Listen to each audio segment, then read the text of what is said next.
Senator from Arizona. Madam President, I ask that further proceedings under the quorum call be dispensed with. Without objection. Thank you. Madam President, yesterday, the National Defense Strategy Commission released its report after about a year of study over the defense needs of the United States and our future requirements for a defense strategy and funding of that strategy. I had the honor of serving on that commission during the time that preceded my current presence in the United States Senate. The commission was appointed by the members, the chairman and the ranking members of the House and Senate Armed Services Committee. There were 6 appointed from each of the 2 bodies, so a total of 12, and it was a division equally between Republicans and Democrats.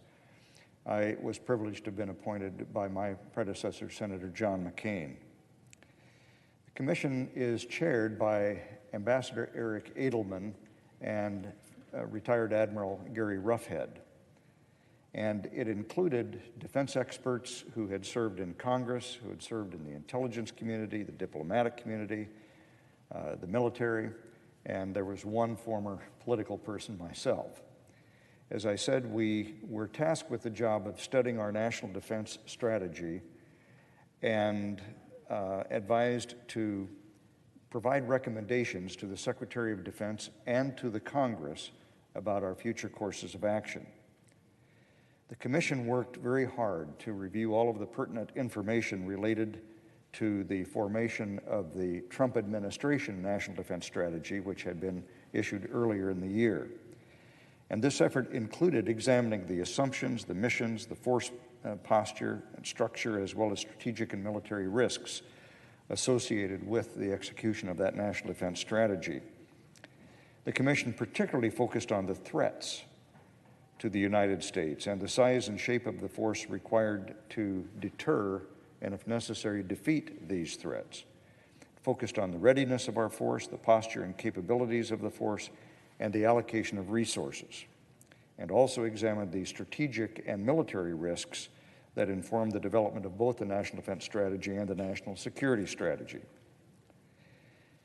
This commission, Madam President, has demonstrated that even in Washington, D.C., it is possible to get a genuinely bipartisan consensus on something.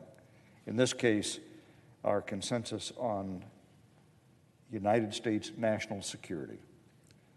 We agreed that, for example, budget-driven strategies that assume too much risk will cost us more in the long run than properly funded strategies based on a realistic assessment of the current strategic environment. That's kind of a long way of saying that what this bipartisan commission concluded on a consensus basis, no dissenting views at all, was that we risked more by proceeding with the rebuilding of our military constrained by budget requirements than if we were to increase the budget for defense spending and eliminate the impediments to sensible acquisition, such as the continuing resolution and the sequestration requirements that Congress has been engaged in over the past several years. What this commission said in stark headlines is the United States faces a national emergency. It concluded in very stark terms that we might lose a war with China or Russia, and that the only way to avoid this is to adequately fund the strategy that the Secretary of Defense has set out. His prioritization, the commission concluded, is exactly right. We have to change from focusing solely or primarily on fighting a war in the Middle East or conflicts with terrorists, and instead change to focusing on the threats that are posed by potential adversaries, Russia and China.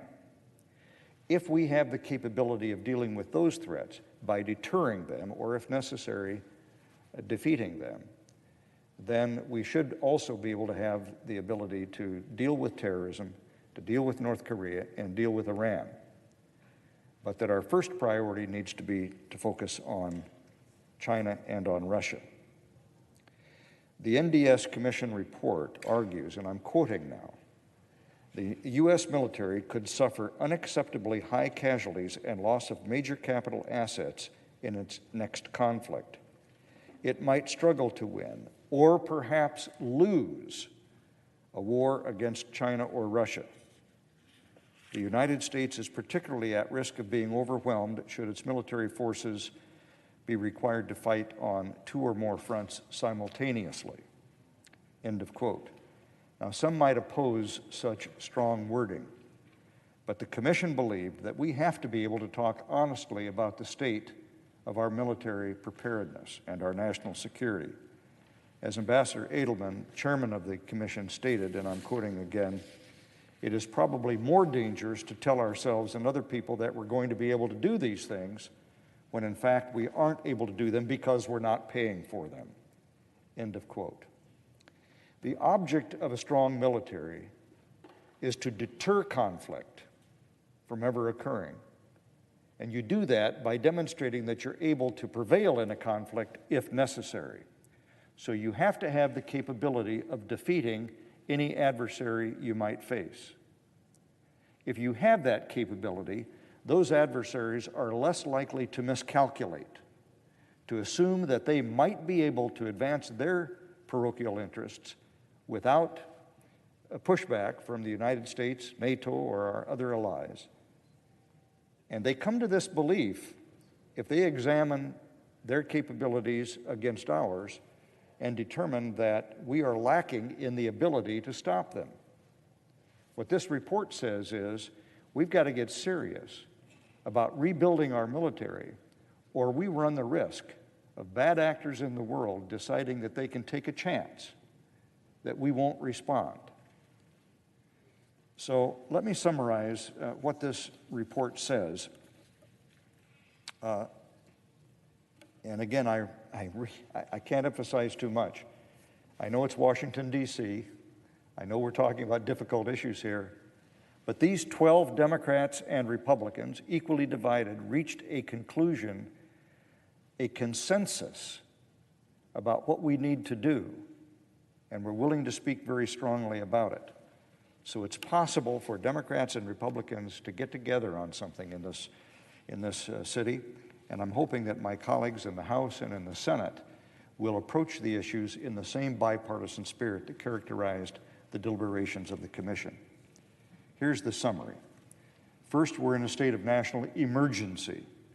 For the first time since the end of the Cold War, the United States is at risk of losing a war against these peer competitors. That's a euphemism for China and Russia.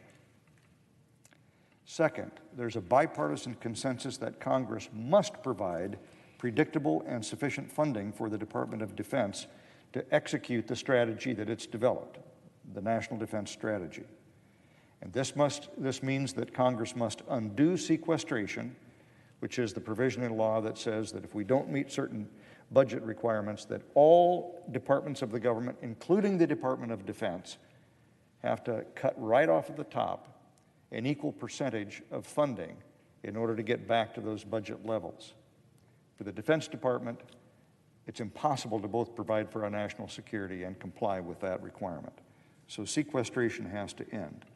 Secondly, we have to return to the regular order of appropriating funding for the Department of Defense on an annual basis at the beginning of each fiscal year so that the Pentagon can do the planning necessary and the people who provide the weaponry and other products to the Defense Department can plan adequately for the development and production of these items on a sensible basis, on a basis that enables them to calculate in the future how much money they'll have over the period of time that they need.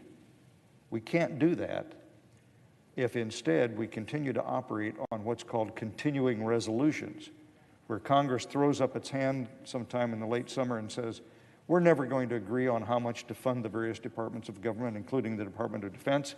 Let's just agree to continue to do the same amount of spending we did last year on the same things. Well, think about that in your family budget. If instead of each year you try to figure out what we're going to need this year, and it's going to be a little different than last year, we just say, we'll just keep spending the same amount that we spent last year on the same things. It's a very illogical way, and it's a very detrimental way for us to provide for our national defense. And the third thing that the Commission recommended is that we have to increase the top line, or the total amount of money spent on defense, or over the next many years, if we're going to truly rebuild our military. Last year, a deal was struck in which we agreed to a 2-year funding for the Department of Defense that staunched the flow of blood from the inadequate funding of years previous. But all it did was to temporarily provide funds primarily to increase our readiness. It did not provide enough to rebuild our military. It provided enough to start the journey, which may take us 15 or 20 years. But that's how long, with increased funding, it'll take to do the job. And we concluded that we ignore the issues at our peril, that today our adversaries undermine U.S. goals on a daily basis, and that continued neglect of our defense capabilities put our nation at risk. Well, what are the specific conclusions here? This report, and I'm quoting now, that America's military superiority, these are quotations, has eroded to a dangerous degree, that the United States is in a crisis of national security. Quote, the United States is particularly at risk of being overwhelmed should its military be forced to fight on 2 or more fronts simultaneously, end of quote. In other words, we found a national emergency, that this country is at risk of actually being defeated by Russia or China should we find ourselves in conflict with them. Now, nobody is predicting a war today or even tomorrow, but we've seen the nationalistic designs that China has in its region of the world, and we've seen repeated efforts by Vladimir Putin's Russia to advance its sphere of influence, particularly in Eastern Europe. The taking of the Crimea, the invasion of Ukraine, shooting down of a civilian airliner, use of chemical agents prohibited by treaties, by the way, on foreign soil to deal with people with whom it disagrees. Somebody has likened Vladimir Putin to the burglar in the hotel that walks down the hallway, pushing on each door until he finds one that's not locked, that he can go in and burglarize. He is an opportunist who takes advantage of weakness. And the last thing we want to do is to suggest to him that we would not or could not respond to actions that he takes. In other words, to prevent him from miscalculating, you've got to deter conduct that could lead to conflict. And the way that the Russian military doctrine works these days is it starts with a hybrid war. It's not a fighting war to begin with. It's done through cyber attacks, through propaganda, through actions that perhaps utilize contractors rather than Russian military to go into another country so that they have plausible deniability until they have achieved their initial goals, and then have the Russian military move into the area and even potentially, according to Russian doctrine, use nuclear weapons. They would do this on a tactical basis to do what they call escalate to de-escalate. In other words, to suggest to NATO, the United States, and other allies that for us to respond to that attack could lead to a nuclear conflagration. The Russians have the tactical weapons. They have 10 times more than we do. So they can use them on a battlefield and then say, look, we've taken the territory we want to take. We're done for now. And you just need to leave us alone rather than getting involved in this conflict. That's the kind of way that we could be drawn into a conflict, even though there's not a big army attack or air attack to begin such a conflict. It's the escalation ladder where tactical nuclear weapons might be used, and then it's up to the United States to decide what to do next. This is the kind of thing in which miscalculation can occur. And the United States has got to persuade countries like Russia and China that they shouldn't begin the process of calculating whether they could defeat us with the assumption that we wouldn't or couldn't respond. That's what deterrence is all about. Nobody wants war, but you prevent war by demonstrating to the aggressor that it's not worth it for that aggressor to start the conflict. He's going to lose more than he can potentially gain. We don't get to define whether we have adequate deterrence. That's defined by our potential adversary. What do they think we can do? And in the last many years, both the Chinese and Russians have gone to war, have gone to school on the United States in the way that we conduct our military activities. For example, in the Middle East, in Afghanistan. They understand our strengths and weaknesses. And they've been spending a lot of money on research and development and readiness and weapon acquisition and doctrine to take advantage of our weaknesses in an asymmetrical way in order to defeat us if there should ever be a conflict between us. The Chinese have put a lot, for example, into their space-based capabilities, trying to knock the United States out of space so that our satellites can't tell our weapons where to fire or tell our troops how to get where they need to go. The Russians are very good in cyber activity. They would like to be able to deny us the ability to communicate with each other and to do the other things that we rely upon through cyberspace. They've developed very capable modern technology and weaponry that in some cases is much better than ours. They have the ability to deny us access to battlefields through their long-range air defenses, for example. So the United States no longer has superiority in all military fields. We can expect not to have air superiority, for example, in a conflict with Russia. These are problems that have to be remedied, and they can't be remedied overnight. And what our commission concluded was we have to recognize the potential threat. The reason our adversaries have developed the kinds of weapons and doctrine they have is because they want to be prepared in the event of conflict between us. We're not going to start a conflict, but we want to make sure that they don't miscalculate to start one. And that starts with having a military which they understand is sufficient to defeat them. That's what real deterrence is all about.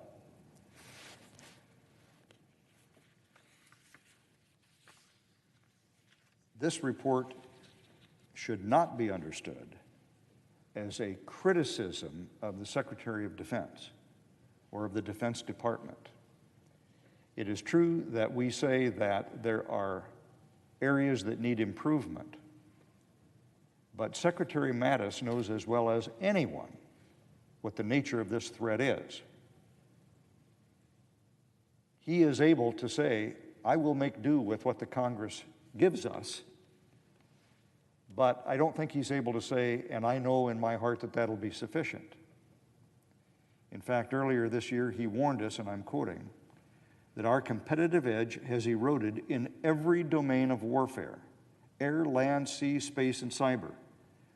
The combination of rapidly changing technology, the negative impact on military readiness resulting from the longest continuous period of combat in our nation's history, and a prolonged period of unpredictable and insufficient funding created an overstretched and under-resourced military. End of quotation. So, Madam President, he's recognized the problem. And I think it's up to the Congress to respond to his recognition of the problem and to the report of this bipartisan commission. We've all heard plenty about the results of this underfunding. We've seen aircraft that aren't able to fly or that crash. We've seen Navy ships that collide with each other and other kinds of catastrophes that have befallen our military. Today, our military is the smallest that it's been since 1940, since before World War II. We face munition shortages. We obviously need to refresh our worn-out troops and the equipment. There are urgent requirements to modernize our nuclear deterrent. The deterrent that says to the Russians or the Chinese, for example, and in the future, North Korea and perhaps Iran, don't even think about a nuclear conflict with us. We have the ability to destroy you. We're in the process of modernizing that, and it's going to take a long time and a lot of money to do that. Defense spending is near historic lows. We think because last year we made a deal to slightly increase it for a 2-year period of time that we've solved the problem. That's not true. As a share of both the federal budget and the national economy, we're spending at near historic lows on defense.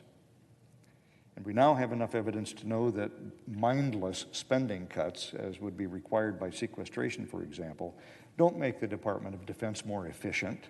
There are always savings to be had in the Department of Defense, but that's not the way to achieve them. In fact, reforming the larger drivers of the Pentagon's budget would actually require legislative changes that the Congress has been unwilling to make.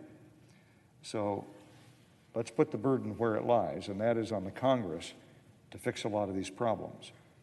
Between the fiscal years 2012 and 2019, the Department of Defense will have sustained $539 billion in cuts over the budget plan proposed by Secretary of Gates in the year 2010.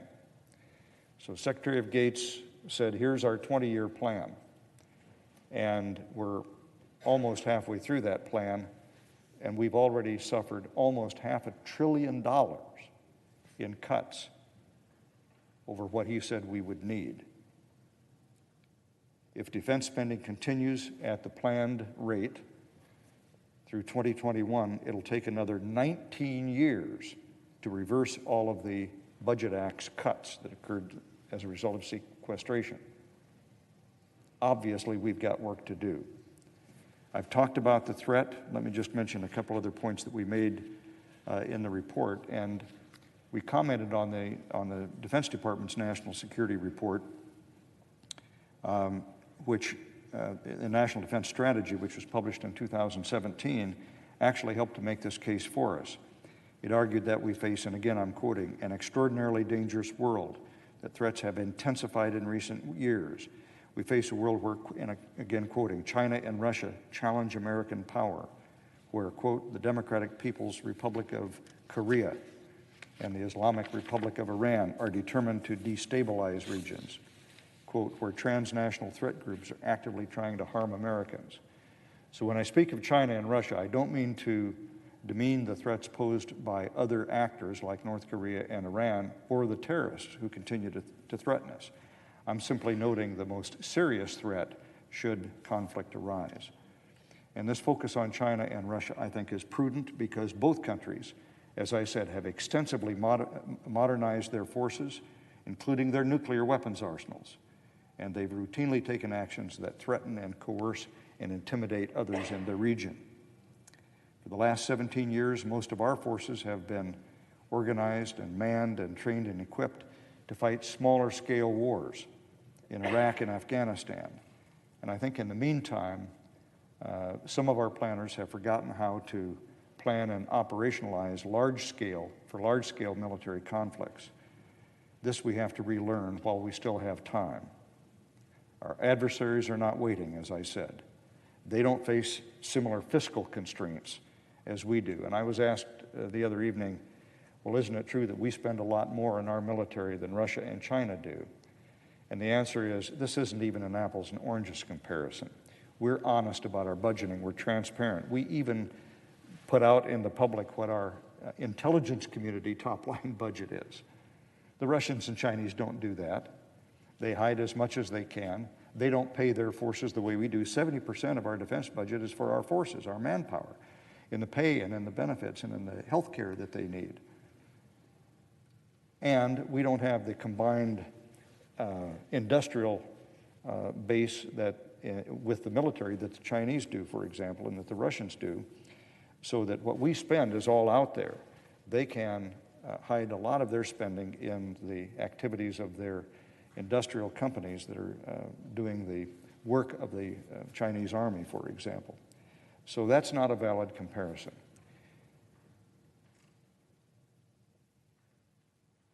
I think, Madam President, I'll just conclude this way.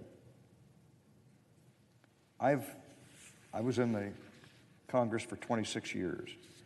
I served on the House Armed Services Committee. I came to the Senate and served on numerous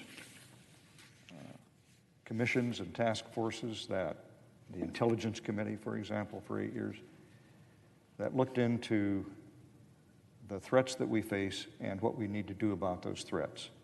I led efforts dealing with our strategic deterrent, our nuclear modernization effort. And I was sobered by the evidence that we received as a member of the Defense Strategy Commission.